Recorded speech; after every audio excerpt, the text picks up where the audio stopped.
Nahalal bilang House Majority Leader si Congressman Sandro Marcos, Ilocos Norte 1st District Representative at anak ni Pangulong Ferdinand Marcos Jr. He's the youngest to ever hold the post in modern Philippine Congress at the age of 31 years old. Hindi madaling trabaho ang pagiging Majority Leader. Ikaw ang inaasahang maging chairman ng Rules Committee at ikaw ang magsaset ng legislative agenda ng Kongreso, ikaw ang magtatakda kung anong panukalang batas ang i-deliberate sa Kongreso. At the same time, dapat magaling kang negosyador. Ikaw yung inaasahang mag-break ng deadlock sa pagitan ng mga magkakatunggaling mga kongresista.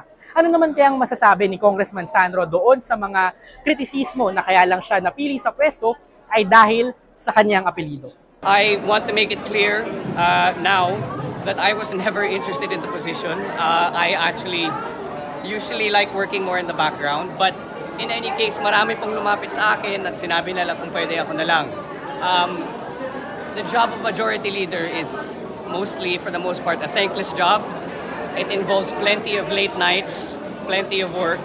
I invite them to look at my work as Senior Deputy Majority Leader, and more so, I invite them to observe my work as Majority Leader over the next 3 years. If there is a lapse, if there is a delay, or if there is any hold-up sa mga batas na kailangan ipasa ng administrasyon dito sa Kongreso, I will be the first one to offer my resignation as Majority Leader.